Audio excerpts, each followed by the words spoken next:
fix on this, that you might see Rossi and Vinales in certain conditions struggling to get inside the top 10. And another issue for me as well is the Honda and the Ducati, and at the moment the Suzuki, they seem to work in a broader spectrum of conditions. The Yamaha, if it hits the sweet spot in any given grip level, temperature or track condition, they can be there. We saw Maverick and Valentino pretty strong in Malaysia in conditions we didn't think they would be strong. Last year it was all about rear grip problems and tyre endurance in hot conditions.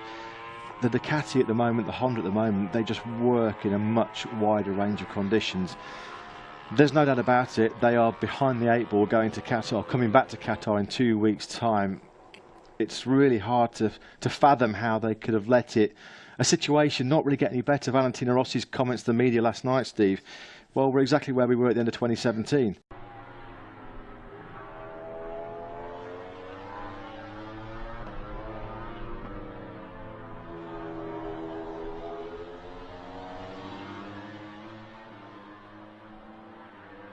An announcement is quite imminent about what Tech 3 are going to be doing next year. It does, as you say, raise all kinds of questions. This man we're looking at on screens right now, Johann Zarco, what will he do? I mean, if it is a factory KTM team for Tech 3, will that convince him maybe to stay in Tech 3? A team that he loves, a team that he knows very well, an opportunity to continue his relationship with Guy Coulon. We know that's a very special collaboration. Or will any collaboration between Tech 3 and KTM mean that as part of a sweetener of that deal, Zarco is moving to the Red Bull KTM team, and Hervé Poncharal, as he is with Yamaha, is being badged as a junior team, and then he can bring in the likes of Miguel Oliveira, possibly with Hafiz Syrin. There are so many different permutations and options. The first thing, of course, we need to find out is whether it is going to be Tech 3 KTM next year. It does look like that's going to be the case. All being well, fingers crossed, we actually will have a live and exclusive interview with Tech 3 Yamaha team boss Hervé Poncharal. 3 days, as Matt just mentioned there.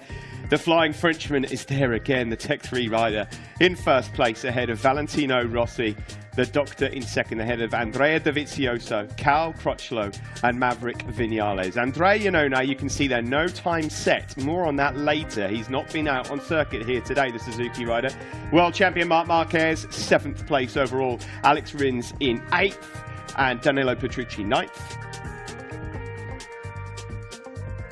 Rounding out the top 10 on the combined standings was the man who was quickest, of course, in that first test. Seems like a long time ago now in Malaysia. Jorge Lorenzo, a 1:54.692, placed him just ahead of Jack Miller. Danny Pedrosa did an eventful test for him.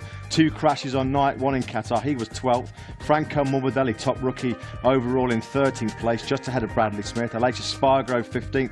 Hafiz Syrin, acquitting himself brilliantly on that Tech 3 Yamaha. He was 16th. A tumble late on this evening, though, for the Malaysian. Thankfully, he was perfectly okay. Karel Abraham, the Czech rider, there in 17th place. Alvaro Bautista there in 18th, still struggling there ahead of Tito Rabat, and Pol Espargaro was back out on circuit today, which is good news for KTM.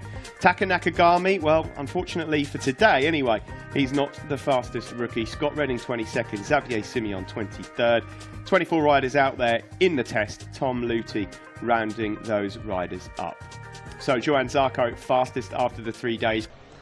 I'm happy, and I often say that Marc and Dovi also, they are clever and they are often right. So I hope they will be right this year, that I can fight with them.